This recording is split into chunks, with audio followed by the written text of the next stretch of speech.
Good morning students. हमने पिछली video में पढ़ा था कि जो राजा थे उन्होंने जो इक़्तिदार थे उन पर अपना कंट्रोल किस तरीके से किया था। अब हम उसका एक एग्जांपल पढ़ेंगे कि अलाउद्दीन खिलजी के पीरियड में और मोहम्मद तुगलक के पीरियड में किस तरीके से कंट्रोल किया गया था इक़्तिदार और इक़्तास को। ठीक है। अकाउंटेंट वर अपॉइंटेड। इनके अलाउद्दीन खिलजी के और मोहम्मद बिन तुगलक के शासनकाल में accountants were appointed to check the amount of revenue collected by the मुक्तीज and इक़्तिदार द्वारा और मुक्तीज के द्वारा जो रेवेन्यू कलेक्ट किया जाता था उस अमाउंट को चेक करने के लिए वहां पर एक अकाउंटेंट को नियुक्त किया गया राजा के द्वारा, क्योंकि राजा तो उन सब सारी चीज़ों को नहीं देख सकता था, तो इसलिए उन्होंने एक अकाउंटेंट नियुक्त किया गया कि वो चेक करे इक़्तिदारों के अमाउंट को जो रेवेन्यू में कलेक्ट किए गए थे। And secondly it was strictly observe, वो बहुत स्ट्रिक्ट से ऑब्जर्व करते थे दैट मुक्तीज एंड इक़्तिदार collect the taxes prescribed by the state. State के द्वारा जो टैक्सेस लगाए गए हैं सिर्फ उतने ही टैक्सेस लिए जाने चाहिए। ये जो अमाउंट जो अकाउंटेंट थे वो उन्हें बहुत अच्छे से ऑब्जर्व करते थे।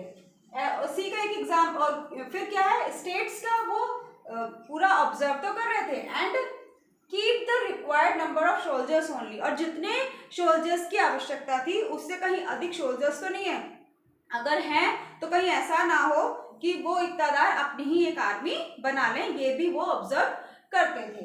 एंड अगर हम दिल्ली सल्तनत के बारे में अगर जाने उनके टैक्सेस के बारे में, तो दिल्ली सल्तनत ने क्या क्या कंट्रोल द हंटरलैंड। हंटरलैंड मतलब अगर यहाँ पर भी दिल्ली सल्तनत का शासन है और यहाँ पर भी, तो जो बीच का जो पार्ट है यहाँ पर छोटे छोटे जो होते हैं समन्स, तो वो क्या करते थे, वो लोग रेवेन्यू कलेक्ट करते थे, उनका यहाँ पर अधिकार था। उस क्षेत्र पर भी, उस हंटरलैंड पर भी अपना उन्होंने कंट्रोल करना शुरू कर दिया था। तो इसमें samantas and rich landlord were faced accept their authority, और उन पर उन्हें भी इतना फोर्स कर दिया गया, जो समन्स थे, जो यहाँ पर छोटे छोटे समन्स थे जो रेवेन्यू कलेक्ट करते थे, उनको इतना फोर्स कर दिया कि वो उनकी अथॉरिटी स्वीकार कर लें।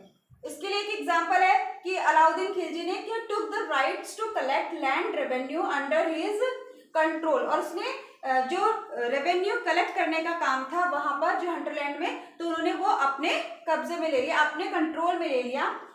Where by the right of local chieftains were cancelled, और जो लोकल चिफ्टन्स थे यानी कि समन्स थे जो रेवेन्यू कलेक्ट कर रहे थे, उन्हें उनके जो अधिकार को कैंसिल कर दिया। दे वर ऑल्सो फोर्स टू पे टैक्सेस, और उन्हें भी ये इतना फोर्स कर दिया कि जो चिफ्टन्स लोकल चिफ्टन्स थे उन्हें भी क्या करना पड़ेगा, उन्हें भी टैक्स पे करना पड़ेगा। Sometimes the old chieftains and landlords served the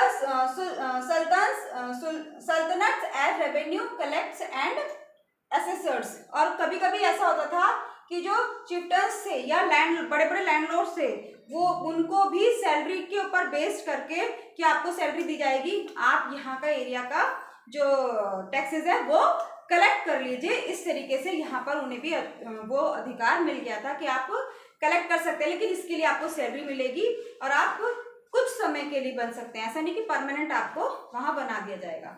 ठीक है। और अब आता है उनके टैक्सेस। उनके पीरियड में क्या कौन कौन से टैक्सेस है, देवर 3 टाइप ऑफ टैक्सेस, उन्होंने 3 तरीके के टैक्सेस लगाए। एक तो होता है कल्टीवेशन। कल्टीवेशन मतलब जैसे कि एक पेशेंट जो किसान होता है उसने अपने खेती की और खेती में उसने 50 बोरे करीब गेहूं उगाया, तो उसमें से 50% यानी कि 50 बोरे तो 25 बोरे उन्हें टैक्स के रूप में पे करना पड़ता था, उसे कहते थे खराज कहते थे। वो 50% उन्हें टैक्स उसका पे करना पड़ता था, ये था कल्टीवेशन में। एंड इसी की तरीके से ऑन कैटल, जो वो कैटल्स रखते थे उन पर भी उन्हें टैक्स पे करना पड़ता था। एंड ऑन हाउसेस के अकॉर्डिंग, अगर किसी का बड़ा हाउस है तो बड़े हाउस के अकॉर्डिंग उन्हें टैक्स पे करना पड़ेगा, छोटा हाउस है तो छोटे हाउस के अकॉर्डिंग उन्हें टैक्स देना पड़ेगा। यानी कि जो टैक्स था वो 3 टाइप से था, कल्टीवेशन, कैटल, ऑन हाउसेस। इस तरीके से 3 तरीके से वो टैक्स पे करते थे।